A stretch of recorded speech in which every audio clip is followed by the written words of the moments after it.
Hey there, this is as always Mikhail or Michael speaking, and before I start this video I want to say thank you all who decided to support me financially, be it through Patreon, PayPal or Super Thanks.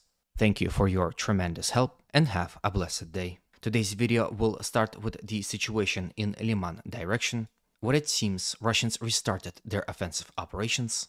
As multiple strong assaults were reported all across this front, Russians attacked in the direction of Torske, Zarichne, Yampolivka, and Terni. As a result of successful offensive operations, Russians were able to advance significantly in the direction of Terni and Yampolivka.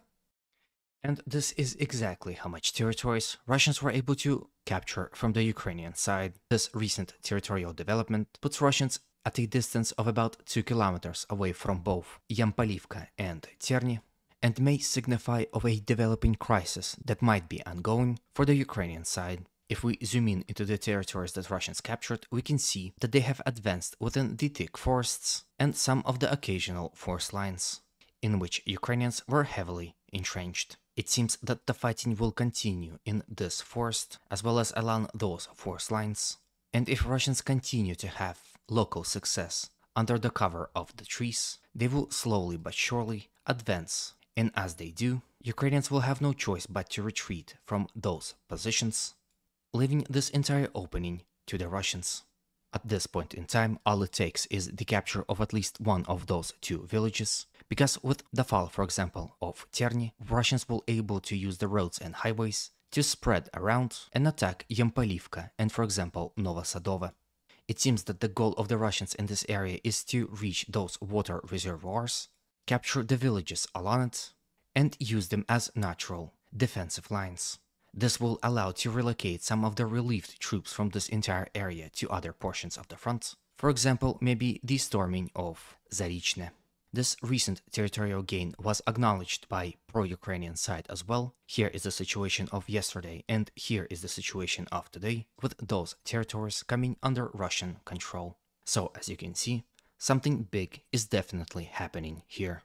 From Liman direction, let's move all the way to Avdiivka city and discuss the situation here as well. Relatively speaking, there are no territorial changes, however, there is a potential for further developments in favor of the Russians, as they continuously assault the city from all possible directions, from the settlement of Vesely, as well as from the settlement of Kamyanka, from Spartak, as well as from Opitne and Vadiane as well.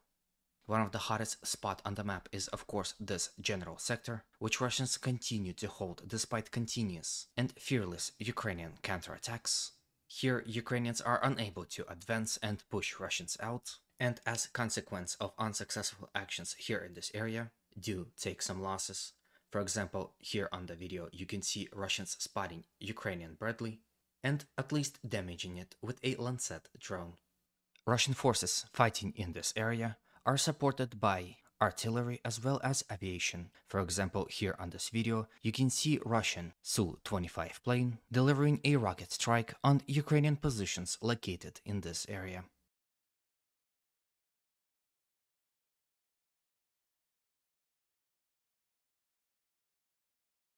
From Avdiivka, let's move to the settlement of Novomikhailivka, where Russians continue their general advance in the direction of the city itself, not only in attempt to reach and entrench within the city, but also to outflank and encircle Ukrainian formations located here in this area. And it seems that generally the intensity of Russian operations here had increased, as Russians started attacking here on a wider front, not only in this general area, but also near the settlement of Solotki. First, let's discuss the situation on the northern flank, where as a result of successful offensive operations from the recently captured stronghold called Zverinets, Russian forces were able to advance in the direction of Novomikhailivka.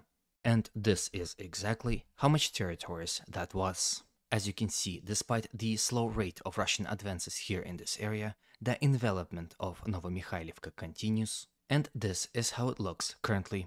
It would seem that Russians will continue fight here along these forest lines, in attempt to put the city of Novomikhailivka into a fire pocket and a semi-encirclement.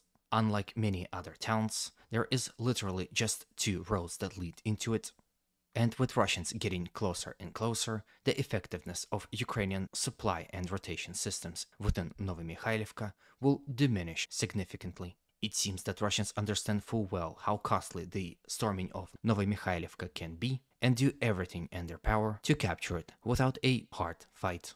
The northern flank is not only place where Russians advanced in the last 24 hours, they also did so in the southern one. Yesterday they assaulted Ukrainian positions in this area, and as a result of successful offensive operations, captured those territories from the Ukrainian side. However, their attacks continued into the next day. They did not allow Ukrainians to regain cohesion or regroup, and as a result of series of swift attacks, Russians captured this portion of the front as well, increasing their control over the road that leads to Salotki almost completely. At last, let's discuss the Russian armored attack that happened near Priutne, which I covered 2 days ago. At that point in time, the news of it were very fresh and it was unclear how far Russians made it. However, now we know. So those are the territories Russians were able to acquire in that armored assault. The success of this Russian armored attack was also acknowledged by pro-Ukrainian sources, as they had also updated the map. Here was the situation of yesterday, and here is the situation of today, with those territories being captured in the last 24 hours. Like I said in the previous video, it seems that unbeknownst to Ukrainians, Russians concentrated a big amount of forces here in this area, which can be a precursor of further attacks in an attempt to recapture all the lost territories in this area. With this, I end today's video. Hopefully it was to your liking and was informative enough. If it was, please consider liking, commenting and subscribing, as those actions help this channel's growth, as well as motivates me to work harder. Words cannot describe how thankful I am for your support. As always, humanity calls me to condemn all violence against human beings. Have a good day, and always remember, Russia will be free and great.